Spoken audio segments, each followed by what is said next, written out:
हरे कृष्णा कृष्णा कृष्णा हरे हरे, हरे राम राम राम हरे हरे। हरे कृष्णा। तो सारे भक्तों का स्वागत है हमारे आज के श्रीमद् भागवतम क्लास में। श्रीमद् भागवतम तीसरा स्कंद पहला अध्याय श्लोक क्रमांक 20 से आज हम चर्चा करेंगे। चलिए थोड़ा कीर्तन करते हैं, उसके बाद श्लोक उच्चारण, अनुवाद तात्पर्य पढ़ें और अनुवाद तात्पर्य पढ़ने के पश्चात चर्चा करेंगे।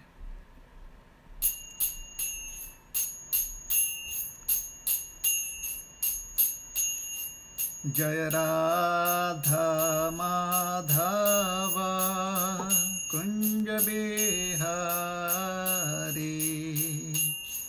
जय राधा माधव कुंज बिहारी, गोपी जन वल्लभ गिरिवरधारी, जय गोपी जन वल्लभ गिरिवरधारी, यशोदानंदन व्रज जनरंजन, यशोदानंदन व्रज जनरंजन, यमुना तीरवनचारी, यमुना तीरवनचारी, जय राधा माधव कुंज बिहारी, जय राधा माधव कुंज बिहारी। हरे कृष्णा कृष्णा कृष्णा हरे हरे, हरे राम राम राम हरे हरे, हरे कृष्णा कृष्णा कृष्णा हरे हरे, हरे राम राम राम हरे हरे, हरे कृष्णा कृष्णा कृष्णा हरे हरे, हरे राम राम राम हरे हरे। जय प्रभुपद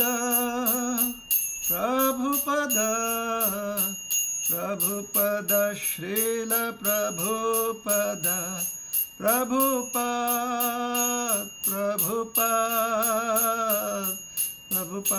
जय जय प्रभुपद। जय श्री हरिनाम संकीर्तन की जय, श्रील प्रभुपाद की जय, अनंत कोटि वैष्णव भक्त वृंद की जय, ग्रंथराज श्रीमद् भागवतम की जय, जय निताय गौर प्रेमानंदे हरि हरि बोल।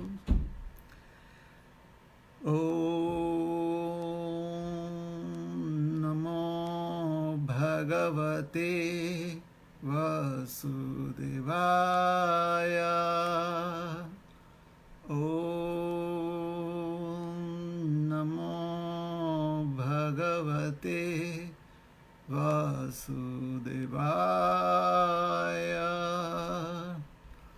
ओम नमो भगवते वासुदेवाय। नारायणं नमस्कृत्य नरं चैव नरोत्तमं, देवीं सरस्वतीं व्यासं ततो जयमुदीरयेत्। नष्टप्रायेषु भद्रेषु नित्यं भागवत सेवया भगवत्युत्तमश्लोके भक्तिर्भवति नैष्ठिकी। ग्रंथराज श्रीमद् भागवतम स्कंध तीसरा, अध्याय पहला। अध्याय का शीर्षक है विदुर द्वारा पूछे गए प्रश्न। श्लोक क्रमांक 20। इत्थं व्रजन भारतम एव वर्षं कालेन यावद् गतवान् प्रभासं तावत्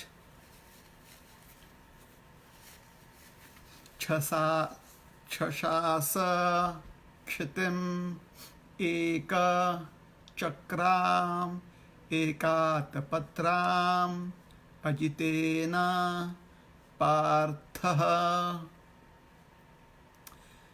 इत्थं व्रजन् भारतमेव वर्षं कालेन यावद् गतवान् प्रभासम् तावच्छशास क्षितिमेकचक्रम् एकातपत्रामजितेन पार्थः। इत्थं व्रजन् भारतमेव वर्षं कालेन यावद् गतवान् प्रभासम् तावच्छशास क्षितिमेकचक्राम् एकातपत्राम् अजितेन पार्थ। इत्थं व्रजन् भारतमेव वर्षं कालेन यावद् गतवान् प्रभासम् तावच्छशास क्षितिमेकचक्राम् एकातपत्रामजितेन पार्थः। अनुवाद। इत्थम इस तरह से, व्रजन विचरण करते हुए, भारतम भारत, एव केवल, वर्षम भूखंड, कालेन यथा समय, यावत जब, गतवान गया, प्रभासम प्रभास तीर्थ स्थान, तावत तब, शशास शासन किया, क्षितिम पृथ्वी पर, एक चक्राम एक सैन्य बल से, एक आतपत्राम ध्वजा, अजितेन अजित कृष्ण की कृपा से, पार्थ महाराज युधिष्ठिर। अनुवाद। इस तरह जब वे भारतवर्ष की भूमि में समस्त तीर्थ स्थलों का भ्रमण कर रहे थे तो वे प्रभास क्षेत्र गए। उस समय महाराज युधिष्ठिर सम्राट थे और वे सारे जगत को एक सैन्य शक्ति तथा एक ध्वजा के अंतर्गत किए हुए थे। तात्पर्य। श्री श्रीमद् अभय चरणारविंद भक्तिवेदांत स्वामी महाराज श्रील प्रभुपाद जी द्वारा 5000 से अधिक वर्ष पूर्व जब संत विदुर तीर्थ यात्री के रूप में पृथ्वी का भ्रमण कर रहे थे तो इंडिया भारतवर्ष के नाम से विख्यात था, जैसा कि आज भी है। विश्व इतिहास भूतकाल के 3000 वर्षों से अधिक का क्रमबद्ध विवरण नहीं दे सकता, किंतु उसके पूर्व सारा संसार महाराज युधिष्ठिर के ध्वज एवं सैन्य शक्ति के अधीन था और वे संसार के सम्राट चक्रवर्ती राजा थे।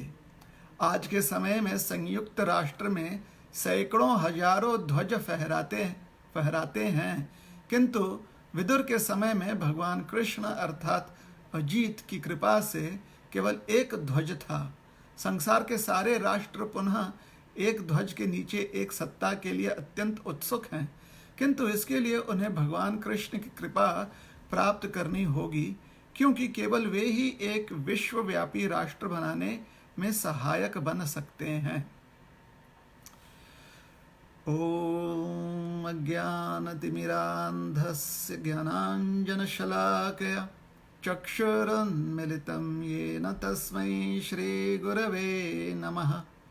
श्रीचैतन्यमनोभीष्टं स्थापितं येन भूतले स्वयं रूप कदा मह्यं ददाति स्वपदान्तिकम्। नमो विष्णुपादाय कृष्णप्रेष्ठाय भूतले श्रीमते भक्तिवेदान्तस्वामिनिति नामिने।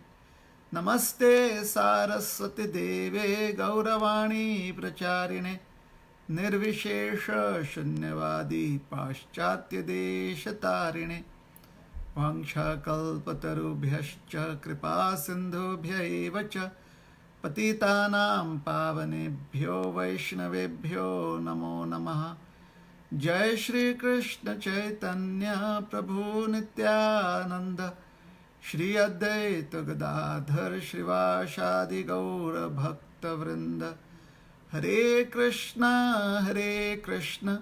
कृष्ण कृष्ण हरे हरे, हरे राम राम राम हरे हरे।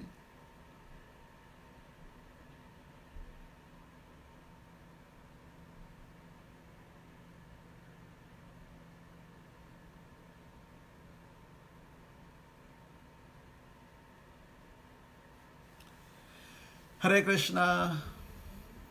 तो आप सभी का स्वागत है हमारे आज के श्रीमद् भागवतम क्लास में। वैसे तो ये क्लास हम हमारे इस्कॉन औरंगाबाद के भक्तों के लिए कर रहे हैं,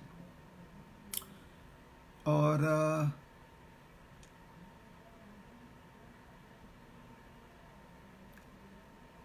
जो समय सारणी है, जो नियम है, उसके अनुसार तो क्लास होनी चाहिए थी 7:30 बजे सुबह, लेकिन यहाँ पर हमारे पास यहाँ पर उस समय कोई और सेवा होती है, इसलिए 10 बजे के आसपास क्लास हो रहा है श्रीमद् भागवत का। आपको हम बता दें, हमारे यहाँ पर समय हो रहा है अभी 10:02 रात का, और आपके यहाँ बज रहे हैं 10:30, 10:32। तो आज हम बीसवें श्लोक पर चर्चा कर रहे हैं, श्लोक क्रमांक 20। और इसमें विदुर जी के यात्रा का विवरण किया जा रहा है, जहां पर संक्षिप्त में यही समझाया जा रहा है कि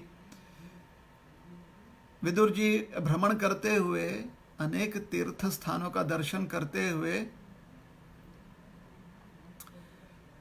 कुछ समय पश्चात प्रभास क्षेत्र पहुंचे। अब प्रभास क्षेत्र वही स्थान है जहां पर विदुर जी मैत्रेय मुनि से मिले, तो प्रभास क्षेत्र पहुंच गए।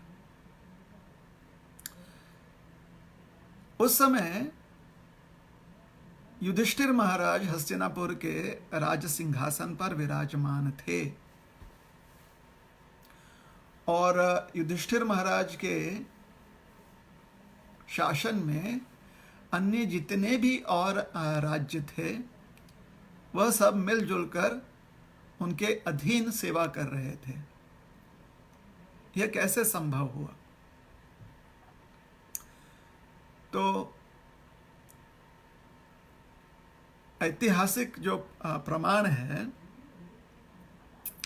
उसके अनुसार युधिष्ठिर महाराज से पूर्व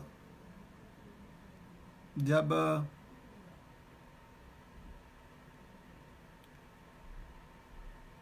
धृतराष्ट्र जी, या उसके पूर्व पांडु, उसके पूर्व विचित्रवीर्य, उसके पूर्व जो है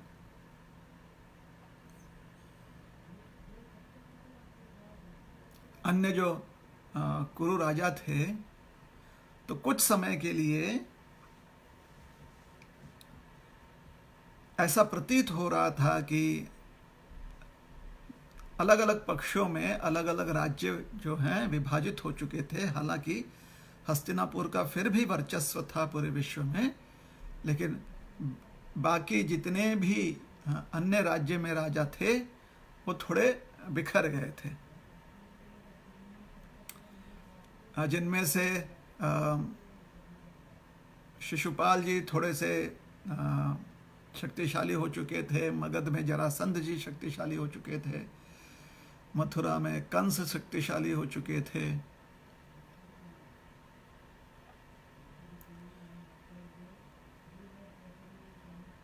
तो हर कोई प्रयास कर रहा था कि किसी प्रकार से अगर वह अधिक शक्तिशाली हो जाए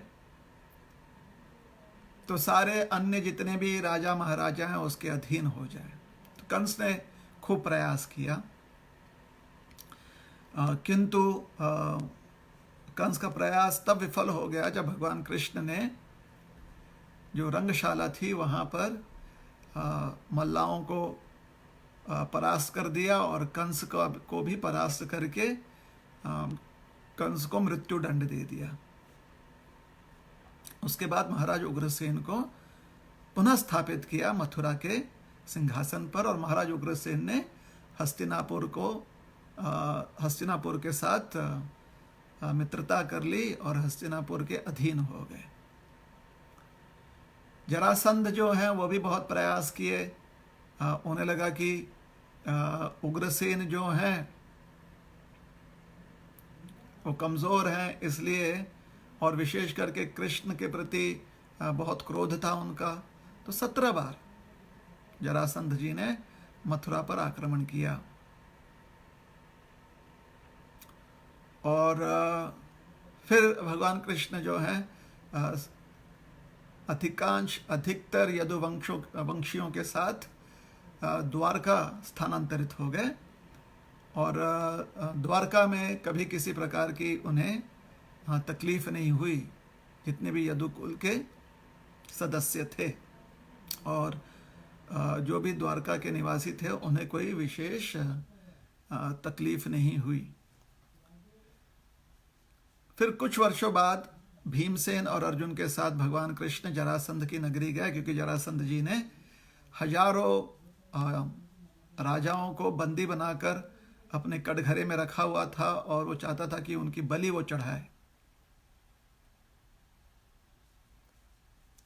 तो भीमसेन के साथ आमना सामना हुआ, भीमसेन ने उन्हें परास्त कर दिया और भीमसेन ने उन्हें मृत्युदंड दे दिया। जरासंध का भी अंत हो गया। फिर जरासंध के जो पुत्र हुए वो हस्तिनापुर के साथ उन्होंने समझौता कर लिया, मित्रता कर ली, और हस्तिनापुर के प्रति जो है उन्होंने अपनी आस्था व्यक्त की। फिर जब महाराज युधिष्ठिर का राजसूय यज्ञ हो रहा था, उस समय शिशुपाल जी ने जो है प्रयत्न किया कुछ और राजाओं के साथ, कृष्ण से उनकी खूब ईर्ष्या थी, तो प्रयत्न किया कि किसी प्रकार का विद्रोह करें। तो भगवान कृष्ण के सुदर्शन चक्र ने उन्हें मृत्युदंड दे दिया, उनका सर अपने धड़ से अलग कर दिया, और उसके बाद जो है शिशुपाल के अंत के बाद उनका जो राज्य है वो भी हस्तिनापुर के साथ मित्रता करके हस्तिनापुर के अधीन आ गया। फिर हस्तिनापुर में ही दो विभाजन हो गए, कौरवों का और पांडवों का। तो महायुद्ध हुआ, और इस युद्ध में विश्व भर के राजा महाराजाओं ने आकर एक पक्ष से या दूसरे पक्ष से युद्ध किया। सबसे घनासन युद्ध हुआ था ये। 18 अक्षौहिणी सेना वहाँ पर थी, जिसमें से सिर्फ अंत में खाली 5 पांडव, भगवान कृष्ण, सात्यकी, कृतवर्मा इत्यादि लोग जीवित रह गए। उसके बाद महाराज युधिष्ठिर का हस्तिनापुर पर के सिंहासन पर उनका राज्याभिषेक हुआ, और हस्तिनापुर के सिंहासन पर युधिष्ठिर महाराज जो हैं विराजमान हुए, और जितने भी अन्य राजाएं थे मथुरा कहें, मगध कहें, मद्रस कहें, अन्य स्थानों के जितने भी राजा महाराजा थे उत्तर कुरु के और अन्य स्थान पांचाल देश के सारे राजाओं ने युधिष्ठिर महाराज से मित्रता कर ली और सारे महाराजाओं ने कहा कि हस्तिनापुर के ध्वजा के अधीन वह सब कार्य करेंगे। इस प्रकार से संपूर्ण विश्व जो है एक सिंहासन, एक सम्राट और एक ध्वजा के अधीन आ गया। इससे लाभ ये हुआ कि जब महात्मा विदुर अपने तीर्थ यात्रा पर निकल चुके थे तो क्योंकि सारा क्षेत्र एक हस्तिनापुर के अधीन था, हस्तिनापुर के सिंहासन को हर कोई मानता था, इसलिए कहीं पर भी जाने आने जाने में कोई परेशानी नहीं हुई। और इसी बात को यहाँ पर समझाया जा रहा है कि आने जाने में कोई परेशानी नहीं हुई। अब इस संदर्भ में हम कुछ और उदाहरण देखेंगे जहाँ पर जब एक ही सब कोई जो है एक साथ नहीं होते हैं, अलग अलग राज्य में और अलग अलग प्रांतों में विभाजित हो जाते हैं, तो ऐसे तीर्थ यात्रा करने में तकलीफ होती है। जैसे जब श्री चैतन्य महाप्रभु तीर्थ यात्रा पर निकले, बंगाल से उड़ीसा जाने वाले थे, तो बंगाल का राजा अलग था, उड़ीसा के राजा अलग थे और दोनों राज्यों में थोड़ा मनमुटाव था राजाओं के बीच में। बंगाल का राजा चाहता था कि वो सम्राट बने और उड़ीसा के राजा जो हैं उन्हें ये स्वीकारने नहीं था, क्योंकि बंगाल के जो राजा थे बहुत लालची और लोभी थे। उस समय 500 वर्ष पूर्व की बात है। उत्कल देश के राजा थे महाराज प्रताप रुद्र और बंगाल के राजा थे नवाब हुसैन शाह। तो जब तक महाराज प्रताप रुद्र थे तब तक नवाब हुसैन शाह जो हैं उत्कल देश पर अपना साम्राज्य स्थापित नहीं कर पाए, और महाराज प्रताप रुद्र जो हैं वो बिना आवश्यकता के वो प्रजा को, अपनी प्रजा को या दूसरी प्रजा को जो है कष्ट नहीं देना चाहते थे, इसलिए वह कभी युद्ध करते नहीं थे। उस समय जब चैतन्य महाप्रभु को गंगा पार जाकर बंगाल से उत्कल देश जाना था, तो हमने कथा कुछ दिन पहले सुनाई थी। रामचंद्र खान नामक एक अधिकारी व्यक्ति जो गंगा के तट पर छत्रभोग नाम के एक स्थान पर वहाँ का अधिकारी व्यक्ति था, वहाँ का डीएम था। उस समय उस डिस्ट्रिक्ट मजिस्ट्रेट नहीं कहा जाते थे, लेकिन उस क्षेत्र के वो अधिकारी व्यक्ति थे। तो उन्होंने चैतन्य महाप्रभु से आग्रह किया कि जब वो गंगा पार करें तो आधी रात में करें या रात का जो आखिरी प्रहर होता है उस समय गंगा पार करें, ताकि उन्हें किसी प्रकार का कष्ट ना हो, कोई भी सैनिक उन्हें रोके नहीं। या दो अलग अलग राज्यों के सीमा पर थे, तो वहाँ पर अक्सर डकैत भी ज़्यादा होते हैं, क्योंकि वो जानते हैं कि यहाँ पर अगर चोरी करके दूसरे राज्य भाग जाएंगे तो फिर जहाँ से चोरी किया है वहाँ के सैनिक उनके पीछे नहीं आ सकते। तो इन स्थानीय जो भी परेशानियों की वजह से तीर्थ यात्रा करने में काफ़ी तकलीफ हुआ करती थी। उसी प्रकार से उससे भी कुछ वर्ष पूर्व जब माधवेंद्र पुरी जी वृंदावन में थे और गोपाल जी ने उनसे कहा कि आप जाकर मलय चंदन ले आओ जगन्नाथपुरी से, तो माधवेंद्र पुरी किसी प्रकार से जगन्नाथपुरी तो पहुंच गया, लेकिन वापस जब चंदन और कपूर लेकर लौट रहे थे तो जगन्नाथपुरी के राजा ने उनके साथ कुछ सैनिक भेजे थे और साथ ही साथ एक पत्र दिया था जिससे कि अलग अलग जगह पर जहाँ पर भी दूसरे राज्य के अधिकारी व्यक्ति हैं उन्हें रोके नहीं, उन्हें कोई टैक्स ना भरना पड़े या उन्हें किसी प्रकार की परेशानी ना हो। तो जगन्नाथपुरी के राजा ने उन्हें एक पत्र दिया था जिसके ऊपर राजमोहर लगा हुआ था कि ये सारा चंदन और ये सारा जो कपूर है ये भगवान की सेवा में वृंदावन भेजा जा रहा है, तो कृपया करके कोई इस पर टैक्स ना लगाए, किसी कृपया करके कोई इन्हें परेशान ना करे। इस सेवा में, भगवान की सेवा में भेजा जा रहा है चंदन और कपूर। तो जब समाज में इस प्रकार से एकता हो जाए, क्योंकि एक ही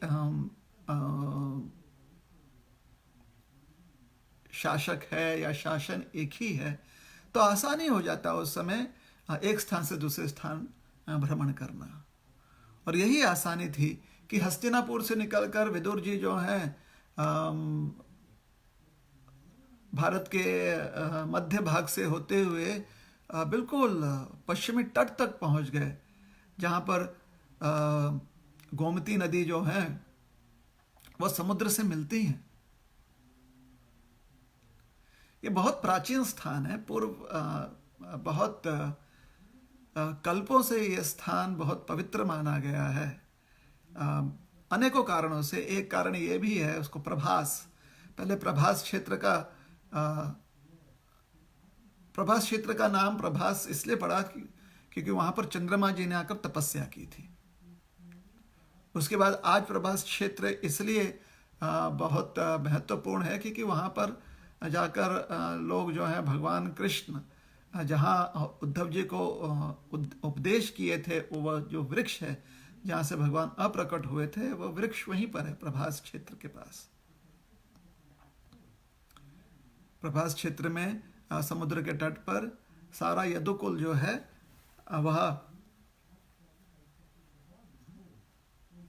वहां से लुप्त हो गया था। यदुकुल के जितने भी शूरवीर योद्धा थे, जो हस्तिनापुर के युद्ध में जिन्होंने भाग नहीं लिया था, ऐसे शूरवीर योद्धा वहां से लुप्त हो गए प्रभास क्षेत्र से। तो प्रभास क्षेत्र जो है यादव, इसलिए भगवान जो है यादवों को लेकर इसलिए वहां पर गए थे, यदुकुल के शूर योद्धाओं को लेकर इसलिए गए थे क्योंकि वो तीर्थ स्थान था। भगवान भी उस स्थान पर गए थे और यदुओं को, यदुकुल के जितने भी श्रेष्ठ और वीर थे या उन्हीं के तरह राज परिवार के थे, उन सबको यह समझा कर लेकर गए थे कि हम जा रहे हैं और इस तीर्थ स्थान पर, यहाँ जाएंगे हम, प्रभास क्षेत्र इसका नाम है, ताकि वहाँ पर हम उस स्थान से, उस तीर्थ स्थान का हम आशीर्वाद ले सकें।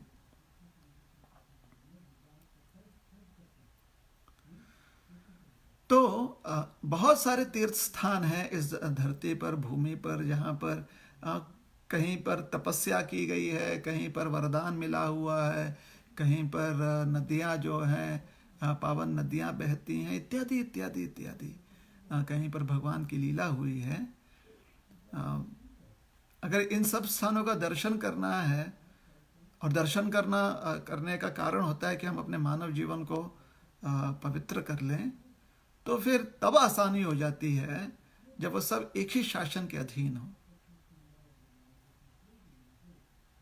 जैसे आज भारत सरकार ने जो है सारे राज्य से कहा हुआ है कि सारे राज्य जो हैं अपनी अपनी सीमाओं को लॉकडाउन कर लें। मतलब एक राज्य से दूसरे राज्य जाना भी बिना सरकारी अनुमोदन के हम कर नहीं सकते। सरकार की आज्ञा से कोई नहीं जा सकता। जिस चीज को सरकार की तरफ से मान्यता प्राप्त है, वही एक राज्य से दूसरे राज्य जा सकता है। बाकी जितने भी नागरिक हैं सबको अपने राज्य में रहना पड़ेगा। राज्य क्या, यहाँ तक कि जितने भी डिस्ट्रिक्ट्स हैं उनको भी लॉकडाउन कर दिया गया है। तो अगर आज किसी को जाना है कि चलो भाई हम पंढरपुर यात्रा करते हैं, पंढरपुर मतलब औरंगाबाद में रहने वाला व्यक्ति जो है, जो मूल पंढरपुर है,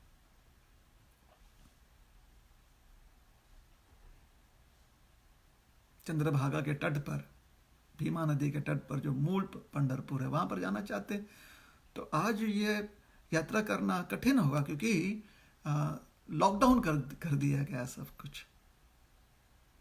और वही आज से 2 महीने पहले या आज से 4 महीने पहले जब दिसंबर में हम लोग यात्रा कर रहे थे तो कितनी आसानी से सारे भक्त जो हैं औरंगाबाद से हम लोग पंढरपुर पहुंच गए थे।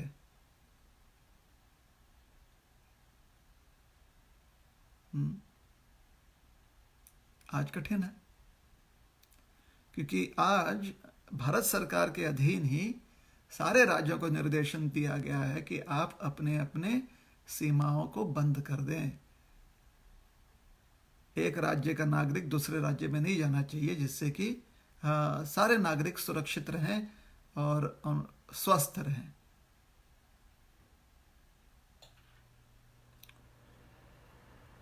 तो जब किसी प्रकार की पाबंदियां नहीं होती हैं, किसी प्रकार का रोक टोक नहीं होता है, एक ही शासन के अधीन, आज भारत सरकार के अधीन महाराष्ट्र जो है वह अपने सीमा के भीतर कार्य कर रहा है, जिससे कि महाराष्ट्र के नागरिक ना तो गुजरात जा सकते हैं, ना मध्य प्रदेश जा सकते हैं, ना ही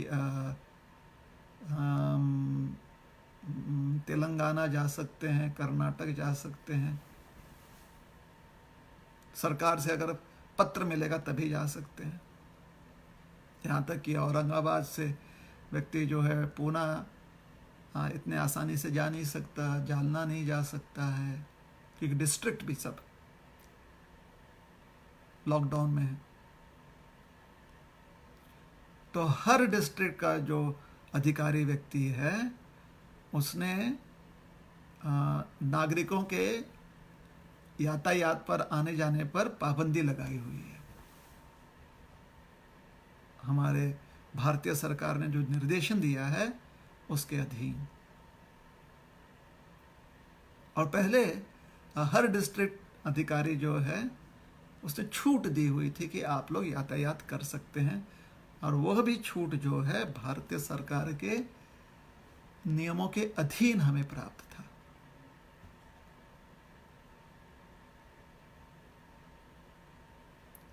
तो जब एक ही शासन हो जहां पर छूट होती है, आप जो हैं भ्रमण कर सकते हैं, तब तीर्थ स्थानों का दर्शन करना बहुत आसान हो जाता है, बहुत आसान हो जाता है। कहा जाता है कि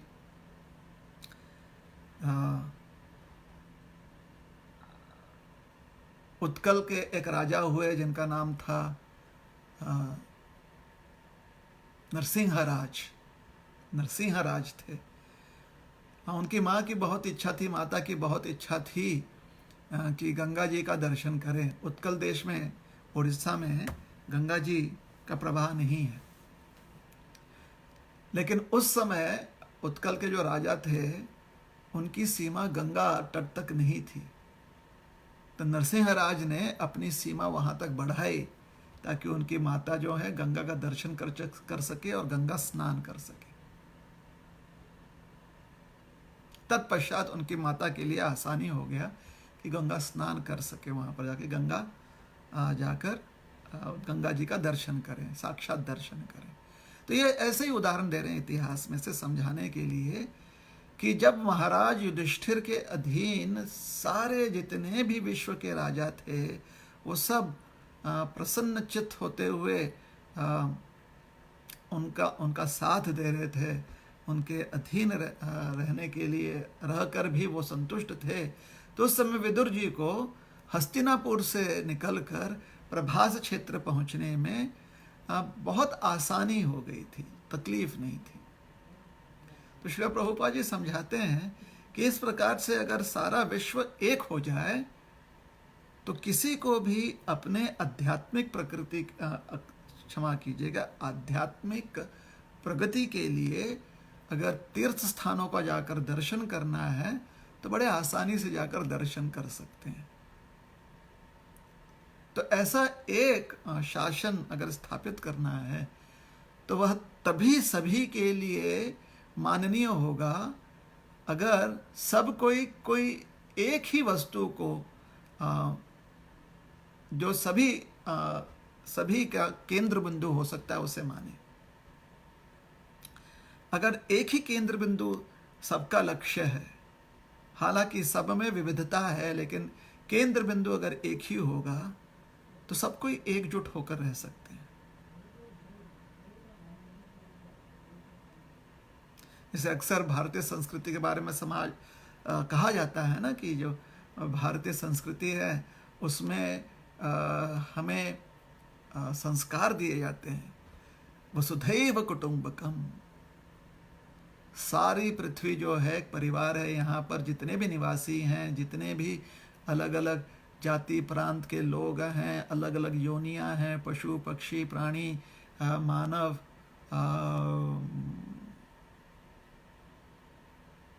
वृक्ष लताएं पर्वत नदियां, यह सब जो हैं वसुधैव वसुधा इस भूमि के पुत्र हैं। धरती उन सब की माँ है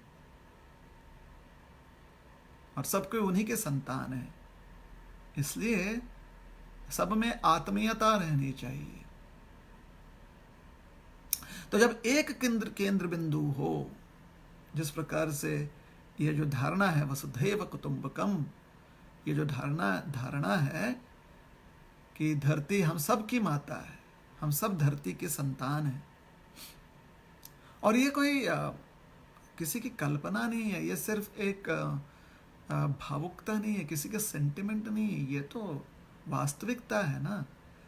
जितने भी प्राणी हैं, जितने भी जीव जंतु हैं इस पृथ्वी पर, चाहे वो आकाश में उड़ने वाले हों, चाहे जल में रहने वाले हों, चाहे पृथ्वी पर रहने वाले हों, चाहे वो रेंगने वाले हों, चाहे वो पैरों पर चलने वाले हों, चाहे वो मानव हो, कोई भी क्यों ना हो, सबको उनकी पौष्टिकता धरती से ही प्राप्त होती है। अगर धरती नहीं होती तो सब जीवित नहीं रह पाते ना। और जो सबका पालन करती है, जो सबको पौष्टिक आहार देती है, जो सबका देख रेख करती है, उसी को तो माँ कहते हैं। माँ तो जितने भी उसकी संतान होती है सभी को खाना देती है, सभी को माँ जो है अपने आंचल में रखती है, सभी से प्रेम करती है, सभी को जितनी सुविधाएं वो दे सकती प्रदान करने का प्रयास करती है। तो धरती भी तो वैसे ही करती है सभी के साथ, सभी जीव जंतुओं के साथ। किसी के साथ धरती जो है भेदभाव नहीं करती है, सभी के साथ धरती संभाव रखते हुए उन्हें प्रेम देती हैं, उन्हें उनकी आवश्यकताएं प्रदान करती हैं। धरती के बिना हम क्या रहे, हम कुछ भी नहीं हैं। इसलिए वसुधैव कुटुंबकम, हम एक ही माँ की संतान हैं। और हमारी माँ जो है इतनी सक्षम है, अपनी माता के क्षमा कीजिएगा, अपने माता के प्रति हमें अत्यंत गर्व होता है कि हम इस धरती के संतान हैं। और पुराणों की कथन को में आस्था रखते हुए पौराणिक जो सत्य बताई गई है, उसके दृष्टिकोण से देखा जाए तो ये वसुधा जो है, ये धरती जो है, ये भूमि जो है, जिन्हें भूदेवी कहते हैं, वो भगवान की अर्धांगिनी है। और विशेष रूप से भूदेवी, भूमाता जो है, भगवान वराह देव की शक्ति है, अर्धांगिनी है। तो धरती हमारी माँ है और परमेश्वर, परमात्मा, भगवान श्री कृष्ण ये हमारे पिता हैं। इसलिए पिता है क्योंकि हमारी माता जो है उनकी अर्धांगिनी है। तो इस प्रकार से हम सब एक ही परिवार के हैं। जब हम इसे भूल जाते हैं और अपना अलग अलग केंद्र बनाने लगते हैं तो उस समय एकता नहीं रह पाती। उस समय हम एक दूसरे के बीच में जिस वजह से हम एक बने हुए हैं उस तत्व को हम खो देते हैं। जब व्यक्ति अपनी माँ को ही माँ नहीं मानता है तो फिर आपसी मतभेद बढ़ जाते हैं। इसलिए जब हम अपनी धरती को अपनी माता के रूप में स्वीकार नहीं पाते हैं तो फिर आपसी मतभेद बढ़ जाता है।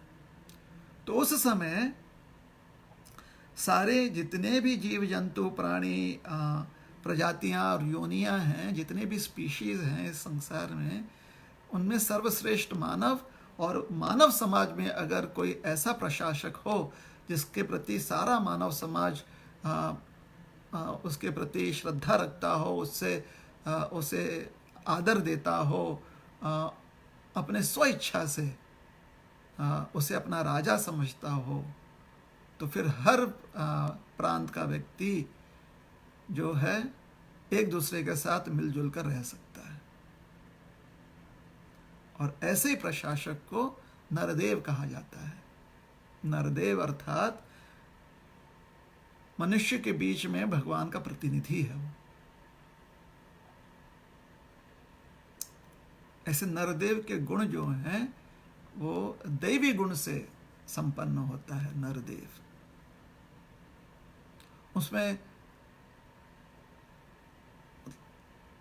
असीमित मात्रा में उसमें करुणा भाव होता है, तभी तो अपने प्रजा के प्रति बहुत प्रेम कर सकता है, सारी प्रजा के प्रति। उसमें असीमित शक्ति होती है भगवान के प्रति समर्पण करने की। उसकी असीमित उसका शौर्य होता है दूसरों के लिए कष्ट करने के प्रति। नर देवता या सम्राट, विश्व सम्राट, तो सिर्फ अपने शौर्य के बल पर विश्व सम्राट नहीं बनते हैं, बल्कि अपने दैवी गुणों की वजह से व्यक्ति विश्व सम्राट कहलाता है। और जब महाराज युधिष्ठिर राज्य कर रहे थे तो इसी प्रकार से संपूर्ण विश्व जो है संतुष्ट था। और यहाँ पर आज के श्लोक में इस पर थोड़ा सा ध्यान देने का प्रयास किया गया है।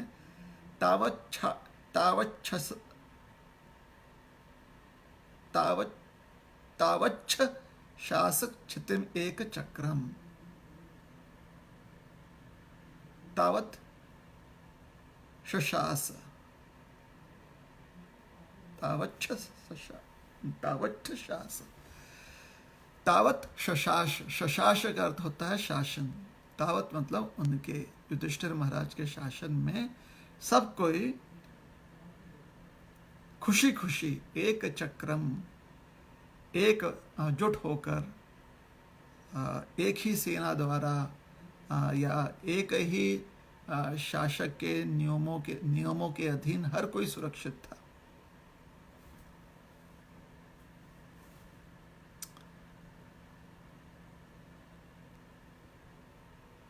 तो महात्मा विदुर के प्रसंग में उन्हें प्रभास क्षेत्र पहुंचने में आसानी हो गई, और प्रभास क्षेत्र पहुंचकर वहां पर उन्होंने मैत्रेय मुनि से संपर्क किया। मैत्रेय मुनि उन्हें मिले और वहां पर उन्होंने मैत्रेय मुनि से वार्तालाप की। अब आगे मैत्रेय मुनि के साथ जो उनकी वार्तालाप हुई वो कुछ समय पश्चात हम देखेंगे। तो यह जो मतभेद होता है संसार में, जिसके कारण हम अपने अलग अलग प्रशासन स्थापित करना चाहते हैं, ये व्यक्तिगत महत्वाकांक्षाओं के कारण होता है। ये अलग अलग महत्वाकांक्षाएं होती हैं, और ऐसे महत्वाकांक्षी लोग जब स्वयं जो है बहुत शक्तिशाली या प्रभावशाली हो जाते हैं, या कुछ लोगों को लेकर अपना समाज जो है, अपने ही लोगों को लेकर जो समाज बनाते हैं, और समाज जो है बाकी समाजों से जब ज़्यादा शक्तिशाली हो जाता है,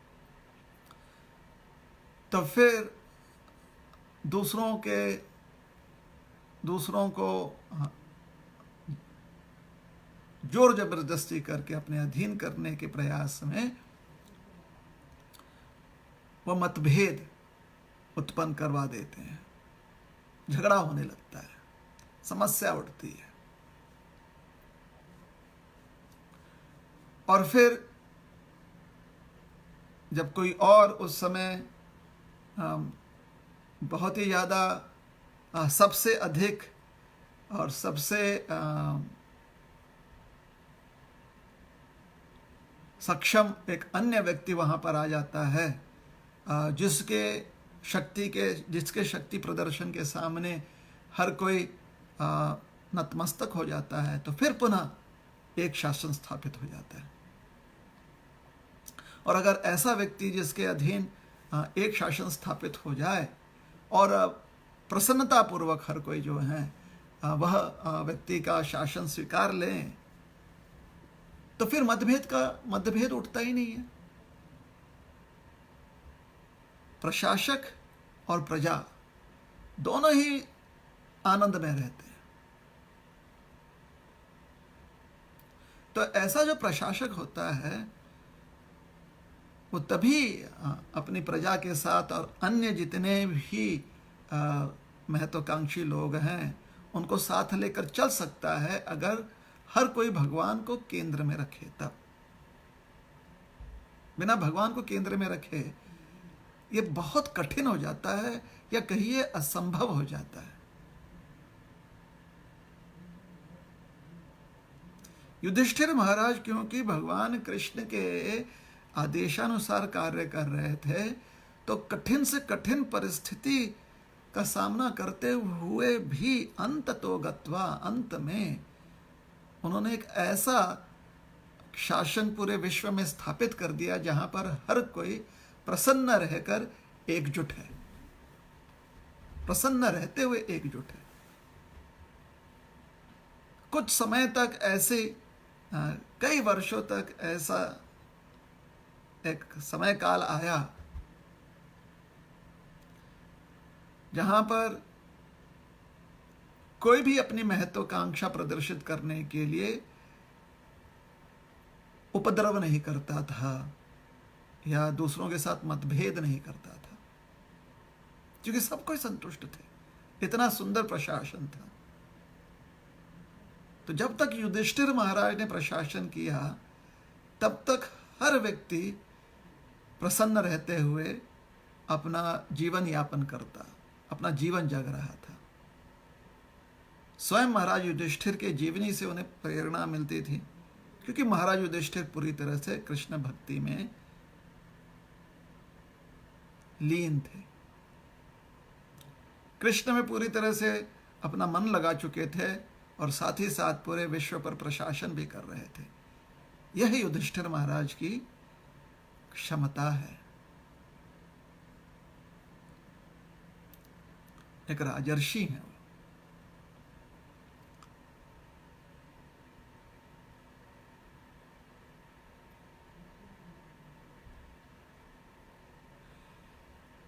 श्री रामायण में समझाया जाता है कि विश्रव नाम के एक बहुत बड़े तपस्वी महर्षि हुए।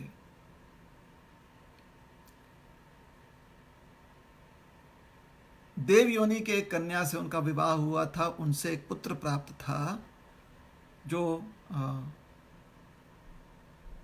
यक्षों का नेतृत्व करने में सक्षम था।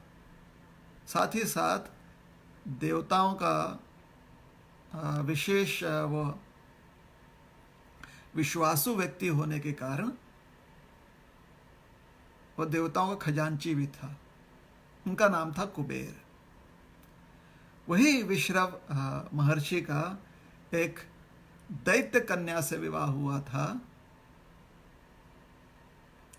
और उन्हें 3 पुत्र हुए उस कन्या द्वारा और एक सुपुत्री हुई।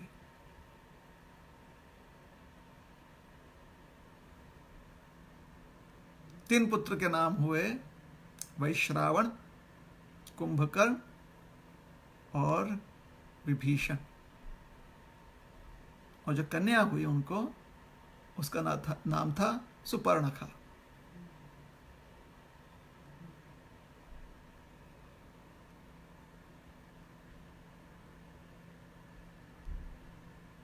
अब देखिए कुबेर जी को, क्योंकि देवताओं के बहुत विश्वासु व्यक्ति थे और अष्ट दिशाओं के देवताओं में से वह एक देवता माने गए हैं।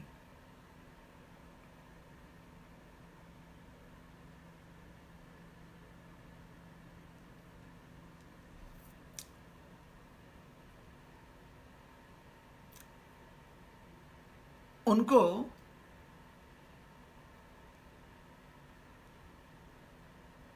एक सुनहरी नगरी जो है उन्हें प्रदान की गई थी, जिसका नाम था लंका। जब तक कुबेर जी भगवान कृष्ण के अधीन सारे देवताओं के साथ मिलकर, भगवान नारायण के अधीन रहते हुए सारे देवताओं के साथ मिलकर अपना उत्तरदायित्व निभा रहे थे, और उनके निर्देशन में यह जो रमणीय स्थान है सुनहरी नगरी लंका, जब तक उनके निर्देशन में थी, वहां के नागरिक सब संतुष्ट थे।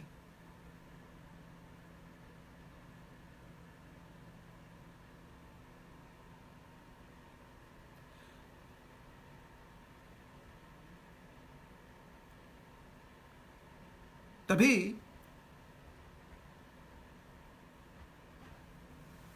जो उनकी दैत्य पत्नी थी विश्रव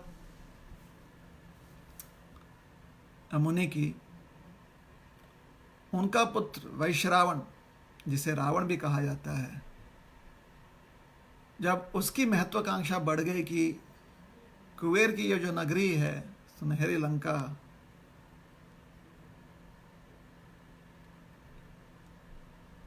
यह नगरी तो पिता विश्रव जी के कृपा से प्राप्त हुई है, तो यह नगरी के ऊपर हमारा भी उतना अधिकार है, या हमारा अधिकार है, कुबेर का अधिकार नहीं है।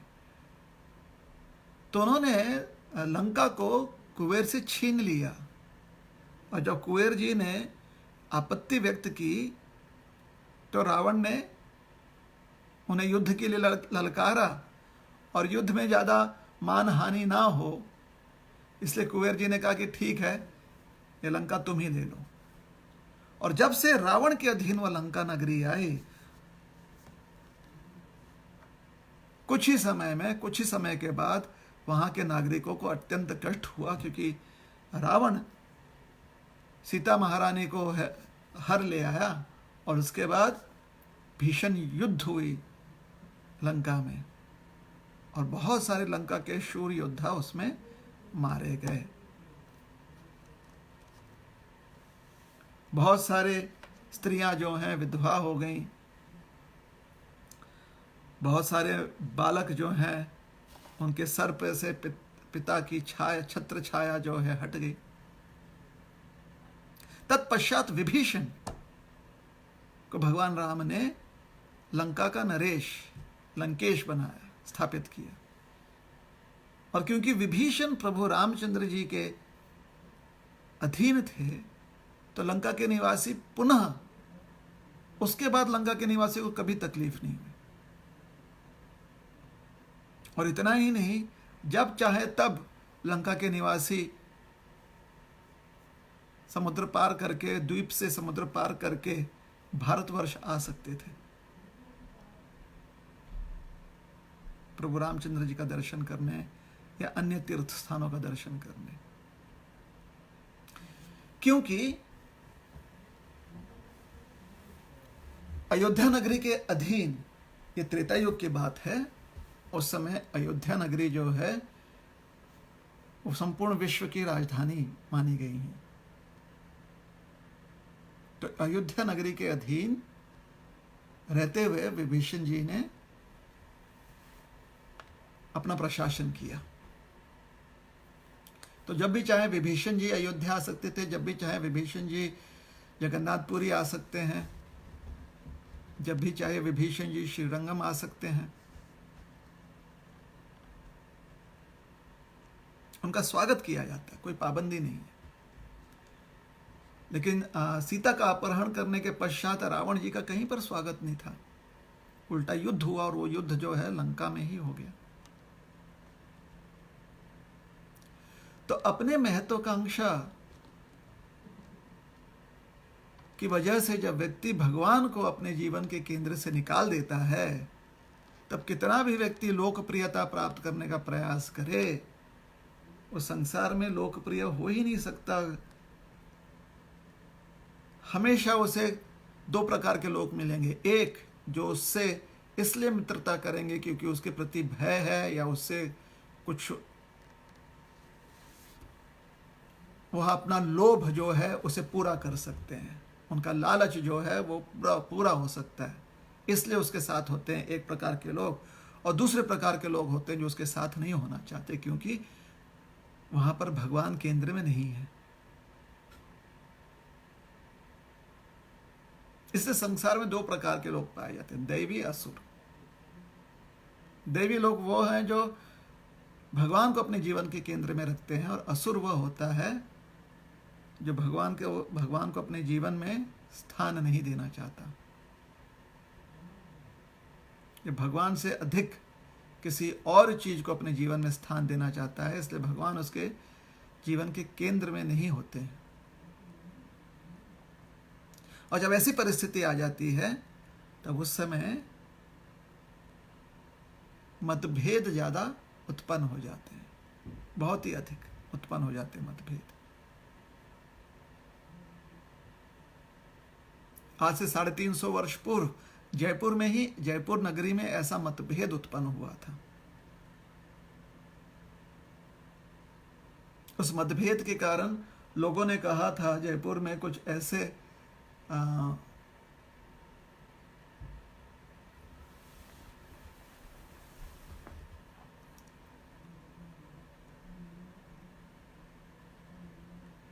समाज के कुछ ऐसे लोग थे जिन्होंने राधा रानी को, राधा गोविंद देव मंदिर में से राधा रानी को हटा दिया था।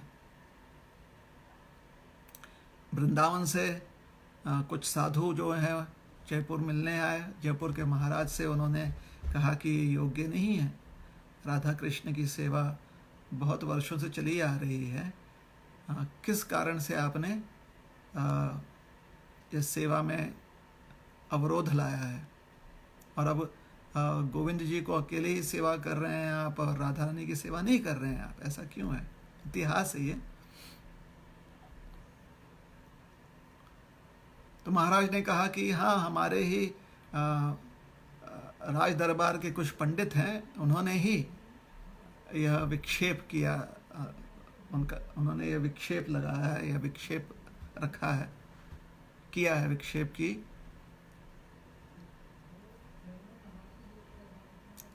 राधा रानी की सेवा गोविंद जी के साथ नहीं होनी चाहिए, मात्र खाली गोविंद जी की सेवा करो, खाली कृष्ण की सेवा करो। और महाराज जी ने कहा कि हमें भी इससे अत्यंत दुख हुआ, तभी हमने वृंदावन जो है संदेशा भिजवाया था और आप लोग आ गए यहाँ पर। कृपया करके आप लोग जो हैं शास्त्र चर्चा करते हुए जो योग्य है वह रीति यहाँ पर स्थापित करें। वृंदावन के पंडित वहाँ पर आए, जिनके मुखिया थे बलदेव विद्याभूषण, और जयपुर के जो पंडित विरोध में थे कि राधा रानी की सेवा कृष्ण के साथ नहीं होनी चाहिए, वह वहाँ पर उपस्थित हुए।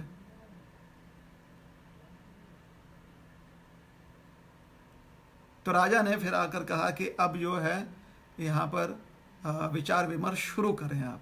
तो उस समय जयपुर के जो पंडित विपक्ष में थे उन्होंने कहा कि नहीं, हम इनसे चर्चा कर ही नहीं सकते क्योंकि इनके पास योग्यता नहीं है, ये योग्य नहीं है हमारे साथ चर्चा करने के लिए। तो महाराज ने पूछा ऐसा क्यों? तो उन्होंने कहा कि हमारे पास वेदांत सूत्र पर भाष्य है, इनके पास वेदांत सूत्र पर कोई भाष्य नहीं है। तो बलदेव विद्याभूषण ने कहा कि नहीं, हमारे पास भी भाष्य है। व्यासदेव जी ने वेदांत सूत्र का जो स्वाभाविक, जो उसका नेचुरल कमेंट्री है, स्वाभाविक भाष्य है, वह प्रस्तुत किया है श्रीमद् भागवतम। तो उन्होंने कहा कि नहीं, व्यासदेव जी के भाष्य को जो है वो व्यास आपके किसी आचार्य ने जो ऐसा भाष्य लिखा हो तब वो स्वीकारेंगे। तो परिस्थिति ऐसी है कि अगर भाष्य ना प्रस्तुत किया जाए, व्यासदेव के अलावा किन्हीं और आचार्य का भाष्य ना प्रस्तुत किया जाए, तो फिर चर्चा हो ही नहीं पाएगी। तब बलदेव विद्याभूषण जी ने गोविंद देव से प्रार्थना की कि देखिए, राधा रानी जो हैं वह आपकी ही शक्ति हैं, और अगर आप हमें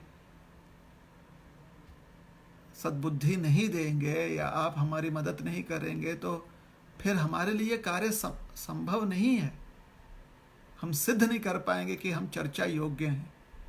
तो गोविंद देव जी ने कहा कि आप थोड़ा समय लीजिए और हम जो हैं आपका मार्गदर्शन करेंगे कि आप एक भाष्य लिख पाए। और मान्यता यह है कि यह ऐतिहासिक घटना है और इसमें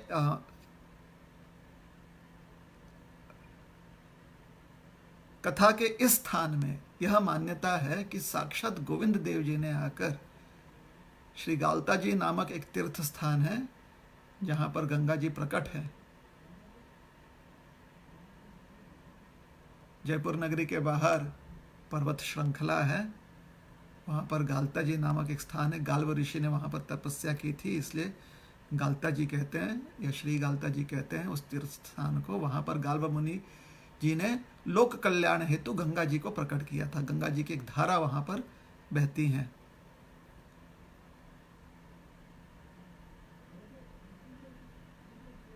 तो वहाँ गंगा जी के तट पर श्री गालता जी में बैठकर बलदेव विद्याभूषण जी ने एक गुफा में बैठकर उन्होंने एक भाष्य लिखा। जबकि भाष्य लिखने में भाष्यकारों को कई वर्ष लग जाते हैं। कथा ऐसी है कि एक सप्ताह के भीतर या 3 दिन के भीतर जो है उन्होंने एक भाष्य लिख डाला वेदांत सूत्र पर, जिसे आज भी गोविंद भाष्य के नाम से जाना जाता है। और ये भाष्य इतनी सुंदर भाष्य है कि हर कोई जो है इस गोविंद भाष्य को प्रणाम करता है।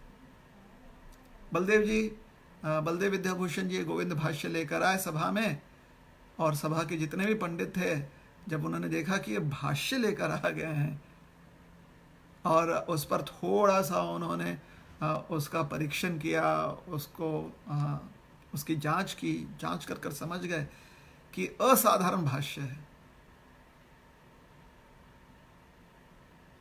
तो बलदेव जी से उन्होंने पूछा कि आपने ये कैसे सिद्ध कर दिया। उन्होंने कहा, भाई भगवान की कृपा से, सब स्वयं भगवान चाहते हैं कि राधा रानी की सेवा उनके साथ होए। तो जितने भी जयपुर के पंडित थे उस समय उन्हें बात समझ में आ गई। जो विपक्ष जो विरोध कर रहे थे उन्हें अपनी गलती समझ में आ गई। उन्होंने गोविंद भाष्य को जो है प्रणाम किया, बलदेव विद्याभूषण जी से क्षमा याचना की और गोविंद देव से भी क्षमा मांगी और प्रार्थना की कि हे महाराज, हे गोविंद देव जी, हमारे इस भूल के लिए हमें क्षमा करते हैं, और आपकी श्रीमती राधा रानी जी को हम आपके साथ यहाँ रख कर ही आप दोनों जो युगल जोड़ी है दोनों की सेवा की जाएगी।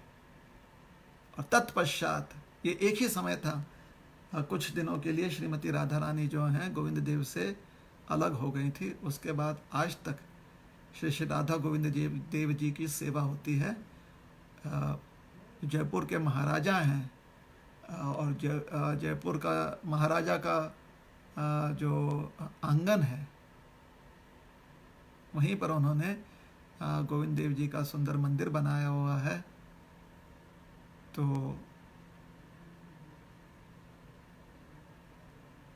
जो पैलेस ग्राउंड्स हैं उसके भीतर मंदिर है और वहीं पर श्री श्री राधा गोविंद देव जी की सेवा होती है। और सारे पंडित जो हैं एक साथ होकर श्री श्री राधा गोविंद जी की सेवा में नियुक्त हो गए। हम सबको ये दोनों ही पंडित जो हैं अपने अपने भाष्य के अनुसार वेदांत सूत्रों को समझने का प्रयास करते हैं। वृंदावन से जो पंडित आए थे वो गोविंद भाष्य लेकर उसके ऊपर जो है उसका पठन करते हैं, और जो जयपुर में जो कुछ पंडित विरोध में थे और बाद में उन्होंने गोविंद भाष्य को स्वीकारा, राधा गोविंद जी की सेवा को भी स्वीकारा, वो जो है अपना उनके पास जो भाष्य है उसे उसका पाठ करते हैं, किंतु दोनों एकजुट हैं, एकजुट होकर सेवा करते हैं राधा गोविंद देव का। तो कभी कभी किन्हीं कारणों की वजह से जब मतभेद हो जाता है तो उस मतभेद को मिटाने का एकमात्र रास्ता यह है कि हर कोई अपने जीवन के केंद्र में भगवान कृष्ण को स्थापित कर ले। और अगर हम अपने जीवन के केंद्र में भगवान कृष्ण को स्थापित करना चाहते हैं, हम चाहते हैं कि हमारा परिवार मिलजुल कर रहे, हम चाहते हैं कि हमारा समाज मिलजुल कर रहे, हम चाहते हैं कि हमारा राष्ट्र मिलजुल कर रहे, हम चाहते हैं कि हमारा विश्व एक बनकर रहे, तो ये तभी संभव हो सकता है अगर हम परम पिता परमेश्वर को अपने जीवन के केंद्र में रखें। क्योंकि जैसे हम परम पिता परमेश्वर को अपने जीवन के केंद्र में रखते हैं, वैसे ही उनकी संतान रूप में हम एक दूसरे के साथ मिलजुल कर रह लेते हैं। विविधता सब में रह जाती है,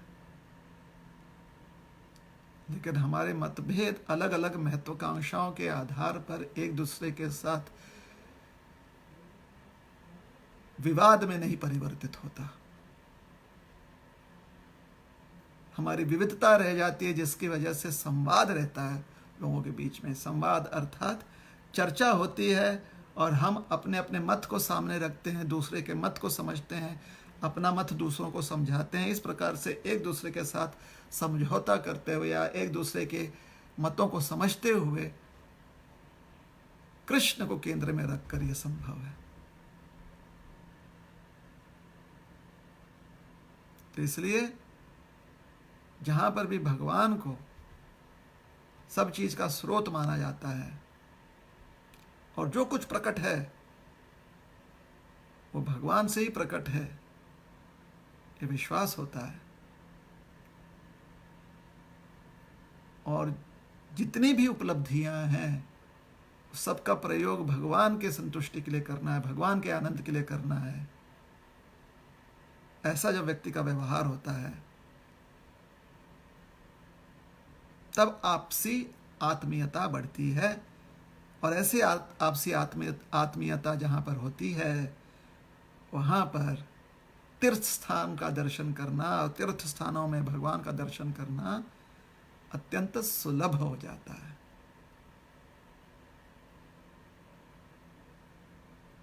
इसलिए हमें प्रयास करना चाहिए कि हम जहाँ तक हो सके भगवान को अपने जीवन के केंद्र में बनाए रखें और दूसरों को के साथ मिलजुल कर यह समझ बांटने का प्रयास करें कि हर व्यक्ति ने भगवान को अपने,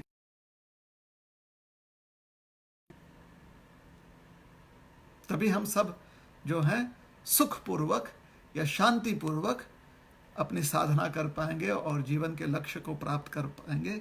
और जीवन का लक्ष्य है नाम कीर्तन करते हुए, नाम स्मरण करते हुए, भगवत स्मरण करते हुए जब हम शरीर त्यागते हैं तो भगवान के नित्य धाम पहुंच जाते हैं, जहां पर हम नित्य सभी के साथ मिलकर भगवान की सेवा आनंद पूर्वक कर सकते हैं। हरे कृष्णा कृष्णा कृष्णा हरे हरे, हरे राम राम राम हरे हरे। हरे कृष्णा। अगर आपके मन में कोई प्रश्न है, कोई शंका है, या आप कुछ अपना अभिप्राय व्यक्त करना चाहते हैं तो कृपया करके कमेंट सेक्शन में आप यह व्यक्त कर सकते हैं या प्रश्न जो हैं वहाँ पर आप लिख सकते हैं। हमारे एक भक्त जो है कमेंट सेक्शन पर ध्यान दिए हुए हैं और जैसे ही कुछ प्रश्न आएगा वो हम तक पहुंचा देंगे। तो अब हम देख रहे हैं कि हम तक कुछ प्रश्न पहुंचे हैं क्या। अभी तक कोई प्रश्न नहीं पहुंचा है, तो हम अब 3 बार हरे कृष्ण महामंत्र का उच्चारण करेंगे। हरे कृष्ण महामंत्र जो है जपेंगे। आप सब भी हमारे साथ जपिए। तब तक अगर कोई प्रश्न भेजना चाहते हैं तो प्रश्न भेज सकता है। हरे कृष्ण कृष्ण कृष्ण हरे हरे, हरे राम राम राम हरे हरे, हरे कृष्ण कृष्ण कृष्ण हरे हरे, हरे राम राम राम हरे हरे, हरे कृष्ण कृष्ण कृष्ण हरे हरे, हरे राम राम राम हरे हरे।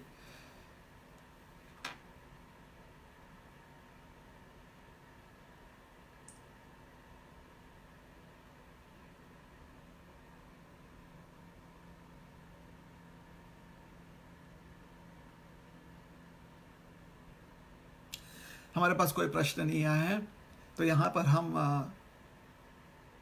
समाप्त करते हैं, कथा को विराम देंगे। और आप सभी लोगों से प्रार्थना है, कृपया करके अपने घर में ही रहिए, घर में स्वच्छता बनाए रखें, अपने हाथ नियम पूर्वक आधे आधे घंटे में धोते रहें। कृपया करके जल का भी जो है कम प्रयोग करें, जितनी आवश्यकता है उतना ही प्रयोग करें। अगर हाथ में साबुन लगा रहे हैं तो तब जो है नल बंद करके रखें, और जब पूरी तरह से आपने साबुन लगा ली है और हाथ मलकर हो गया है और अब उसे धोना चाहते तभी नल खोलिए। इससे यह होगा कि जल नुकसान होने में नुकसान कम होगा जल और बचेगा। तो अनावश्यक जल नुकसान ना करें, पानी जो है वेस्ट ना करें, किंतु स्वच्छता बनाए रखना बहुत आवश्यक है। इसलिए हाथ धोते रहें। जितना हो सके अपने मुंह को स्पर्श ना करें अपने हाथों से, या फिर दरवाजे के नॉब को इत्यादि ज़्यादा स्पर्श ना करें। घर से बाहर ना निकलें, और अगर घर से बाहर निकलते हैं तो भीतर आते ही स्नान करें, कपड़े बदलें और ठीक से स्नान करें और स्वच्छ कपड़े बदलें, और तुरंत जो कपड़े बाहर पहनकर आप गए थे उसे तुरंत धोकर सुखा दें, अच्छे से धोकर सुखाएं उसको। एक दूसरे के बीच में दूरियां बनाए रखें, जितना आवश्यक है उतना। कहा गया कि कम से कम 6 फीट की दूरी बना कर रखें। खांसते समय जो है या तो कपड़ा रखें, कपड़े में खांसे, या तो फिर अपने बाह की तरफ खांसे। और जो बड़े बुजुर्ग हैं उनका विशेष ध्यान रखें, उनकी सेवा करें, उनकी स्वच्छता के में उनकी मदद करें। कृपया करके आवश्यकता न हो तो घर के बाहर बिल्कुल मत निकलिए, बिल्कुल मत निकलिए, बिल्कुल मत निकलिए।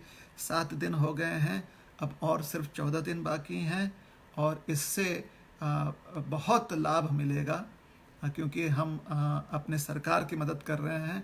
हमारी सरकार ने हमें आदेश दिया है कि हम ऐसा करें, और हम सब ऐसे अगर करेंगे तो उसमें हमारा ही लाभ है। घर में रहे, साफ सफाई बनाए रखें, हाथ धोते रहें, बड़े बुजुर्गों की सेवा करें, घर में रहते हुए नाम स्मरण करें, कृष्ण कथा करते रहें, शास्त्र अध्ययन करें, भजन करें, कीर्तन करें। इसके बाद भी अगर समय मिल रहा है, आप बोर हो रहे हैं तो कोई बात नहीं, घर की साफ़ सफाई कर लें, बिस्तरा ठीक से बनाएं, अपने कबर्ड को ठीक से साफ़ कर कर उसमें सारे कपड़े ठीक से रखें, बर्तन ठीक से रखें, किचन साफ़ कर लें, कोने कोने में से जाली उली निकाल दें। अगर जाली नहीं भी है फिर भी जो है अपना घर आप साफ़ कर सकते हैं। बाथरूम साफ़ रखें, दरवाजे खिड़की साफ़ रखें। काम बहुत है घर में भी। अगर भजन कीर्तन के अलावा आपके पास टाइम है, आप चाहते हैं कि कुछ और व्यायाम करें, कसरत करें, तो योगासन भी कर सकते हैं। बहुत सारी सेवाएं घर में होती हैं। घर में बोर होने के लिए समय नहीं है। घर में अगर 15 लोग भी रहेंगे तो 15 लोग भी, चाहे 2 कमरे का ही घर हो, उनके लिए भी काफ़ी काम होता है जब मिलजुल कर काम करते हैं। और इस प्रकार से काम करके अगर आप थक जाएंगे तो उससे आपको ही लाभ है क्योंकि अच्छे से नींद आ जाएगी। तो ये छोटी छोटी बातें इसलिए समझा रहे हैं कि घर में रहते हुए बोर होकर अब घर से बाहर ना निकलें। घर में रहते हुए ही अपने आप को एंगेज रखने के लिए या तो मेहनत करें या तो कुछ मनोरंजन के कार्यक्रम करें, नाम भजन करें, नाम कीर्तन करें, भगवत कथा श्रवण करें। इस प्रकार से सुखी रहें, स्वस्थ रहें, अपने आप को स्वस्थ रखें, अपने परिवारजनों को स्वस्थ रखें, अपने समाज को, देश को और अपने विश्व को स्वस्थ रखने में अपना योगदान जरूर दें। हरे कृष्ण कृष्ण कृष्ण हरे हरे, हरे राम राम राम हरे हरे। ग्रंथराज श्रीमद् भागवतम की जय, श्रील प्रभुपाद की जय। आपसे कल फिर मिलते हैं प्रातः 10 बजे, श्लोक क्रमांक 21 पर चर्चा करेंगे।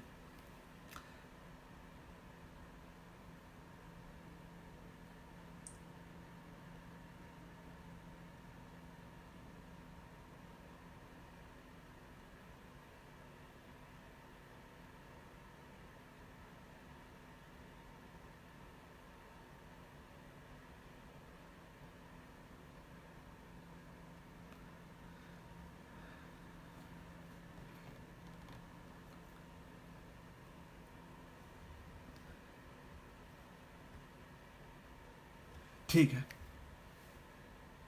आपसे कल फिर मिलते हैं। हरे कृष्ण।